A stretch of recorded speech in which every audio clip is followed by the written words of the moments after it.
Hello friends, job alert 24 hours চ্যানেলে সবাইকে স্বাগত জানাই। সামনে তোমাদের কেপি কনস্টেবল এক্সাম, তাই তোমাদের জন্য আমি KP constable year of question solution করাবো। আজকে আমি কেপি কনস্টেবল 2012 সালে জিকে কোশ্চেন সলিউশন করাবো। এইভাবে তোমাদের প্রতিটি ইয়ার অফ কোশ্চেন সলিউশন করাবো। জিকে থেকে শুরু করে ম্যাথ থেকে শুরু করে সমস্ত কিছু তোমাদের ইয়ার অফ কোশ্চেন সলিউশন করাবো তোমাদের সুবিধার জন্য। তোমরা অবশ্যই চ্যানেলটিকে সাবস্ক্রাইব করে রাখবে এবং প্রতিটি ভিডিও তোমরা লাইক করে শেয়ার করে দেবে।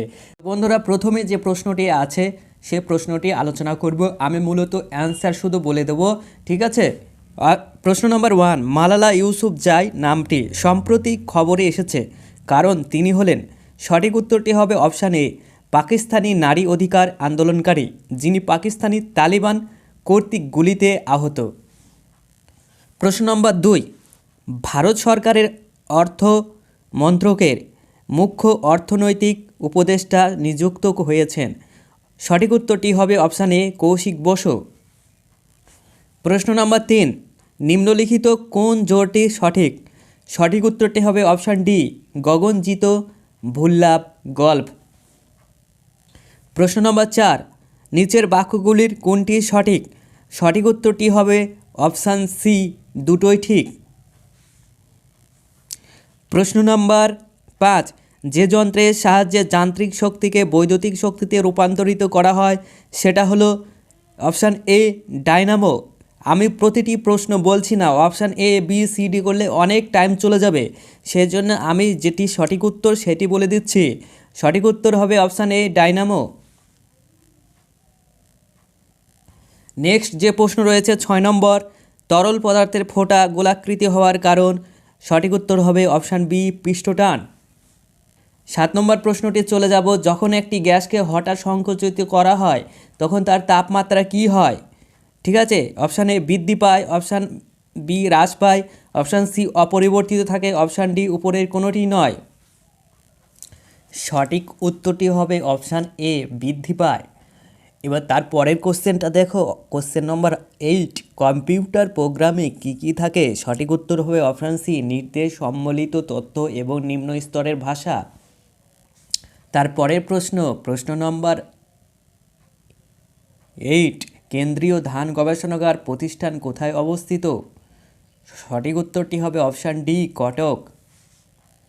সরি, এখানে দুটো 8 হয়ে গেছে, ঠিক আছে। কোশ্চেন নম্বর দেখো 9, ভারতীয় সময় আইএসটি হুইচ গড় সময় জিএমটি থেকে এগিয়ে আছে? সঠিক উত্তর হবে অপশান ডি, 5.5 ঘন্টা। প্রশ্ন নম্বর 10, নিচের গাছগুলির মধ্যে কোন গাছটি সর্বাপেক্ষা বেশি দিন বাঁচে? সঠিক উত্তর হবে অপশান সি, সিকিওয়া। প্রশ্ন নম্বর 10, নিচের কোনটি ব্যাকটেরিয়া ঘটিত নয়? সঠিক উত্তর হবে ইনফ্লুয়েঞ্জা, অপশান বি, ইনফ্লুয়েঞ্জা।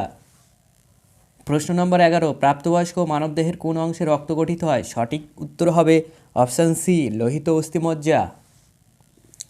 12 নম্বর প্রশ্ন, শরীরের কোন অংশে সর্বদা ইউরিয়া গঠিত হয়? সঠিক উত্তর হবে অপশান বি, যকৃৎ।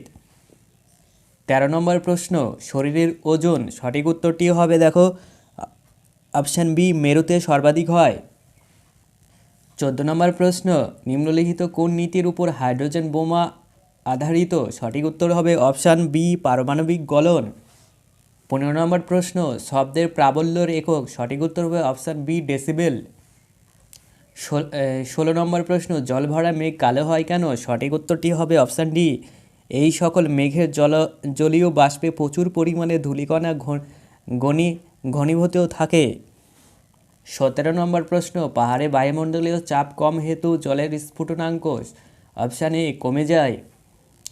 18 নম্বর প্রশ্ন, কোনো কিছুকে আঘাত না করে বাদর রাতে উড়তে পারে কারণ? সঠিক উত্তরটি হবে অপশান সি, এদের নিজেদের সৃষ্ট দ্রুততম গতির ঢেউ দ্বারা পরিচালিত হয়। 19 নম্বর প্রশ্ন, কোনো বৈজ্ঞানিক কারণ নেই এক অশ্ব শক্তি সমান। সঠিক উত্তরটি হবে অপশান এ, 746 ওয়াট। 20 নম্বর প্রশ্ন, নিচের কোন দুটি জোড়া যথাযথ নয়? সঠিক উত্তর হবে অপশান ডি, তুঙ্গাভদ্র, মহারাষ্ট্র। 21 নম্বর প্রশ্ন, কোন রাজ্য বিধানসভার সদস্য সংখ্যা সর্বাধিক? সঠিক উত্তর হবে অপশান সি, উত্তরপ্রদেশ। 22 নম্বর প্রশ্ন, ভারতীয় সংবিধানে মৌলিক অধিকারগুলিতে কোথায় উল্লেখিত আছে? সঠিক উত্তর হবে অপশান এ, অংশ 3। 23 নম্বর প্রশ্ন, নিচের উল্লেখিত তারিখগুলির মধ্যে কবে ভারতীয় সংবিধান বলবৎ হয়? সঠিক উত্তর হবে অপশান বি, জানুয়ারি 26, 1950। 24 নম্বর প্রশ্ন, একটি গাড়ির ব্যাটারিতে কী ধরনের তড়িৎ বিশ্লেষ্য থাকে? সঠিক উত্তরটা হবে অপশান সি, সালফিউরিক অ্যাসিড। 25 নম্বর প্রশ্ন, স্বাধীন ভারতের প্রথম ভারতীয় গভর্নর জেনারেল কে ছিলেন? শ্রী রাজা গোপালাচারী। অপশান বি সঠিক উত্তর। 26 নম্বর প্রশ্ন, ভারতের সর্বাপেক্ষা বেশি কফি উৎপাদনকারী রাজ্য? সঠিক উত্তরটি হবে অপশান ডি, কর্ণাটক। 27 নম্বর প্রশ্ন, রাসায়নিক বস্তু বা যা সালোক সংশ্লেষ দ্বারা জারিত হয়? সঠিক উত্তরটি হবে অপশান ডি, জল। 28 নম্বর প্রশ্ন, কোন বিষয়ে বুকার পুরস্কার প্রদান করা হয়? অপশান এ, সাহিত্য। 29 নম্বর প্রশ্ন, টেস্ট ক্রিকেটে প্রথম 10,000 রান সংগ্রহ করেছেন কোন ব্যাটসম্যান? সঠিক উত্তর হবে অপশান সি, সুনীল গাভাস্কার।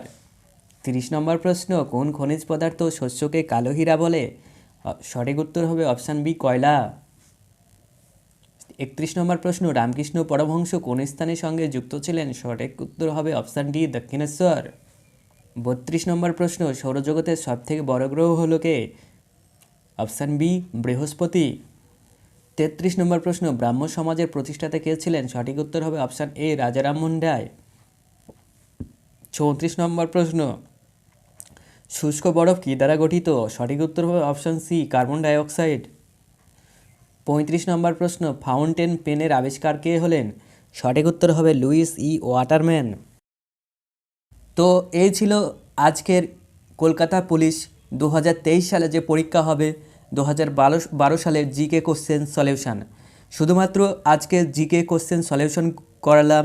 আমি পরবর্তীতে আরও যেগুলো রয়েছে, ম্যাথ রয়েছে বা অন্যান্য সাবজেক্ট রয়েছে, 2012 সালের পরবর্তী যে ইয়ার অফ কোশ্চেন সলিউশন রয়েছে, আমি তোমাদের পরপর পাই টু পাই করে দেবো উইথ পিডিএফ। তোমাদের যদি এই ভিডিওটি ভালো লাগে তোমরা অবশ্যই কমেন্ট করবে, এবং তোমাদের যাদের এই ভিডিওটি মানে এই প্রশ্নের জন্য তোমাদের যদি পিডিএফ প্রয়োজন হয় তো অবশ্যই তোমরা কমেন্টের মাধ্যমে জানাবে। যারা কমেন্ট করবে আমি তাদেরই পিডিএফটি দেব, তাছাড়া বাইরের কাউকে আমি পিডিএফ দেবো না। এবং চ্যানেলটিকে অবশ্যই সাবস্ক্রাইব করে রাখবে এবং একটি লাইক করবে। তোমরা যাদের অবশ্যই পিডিএফ লাগবে তোমরা কমেন্টের মাধ্যমে জানাবে, আমি সবাইকে পিডিএফ দেবো না, তোমরা যারা কমেন্ট করবে তাদেরই পিডিএফ দেবো। Thank you for watching.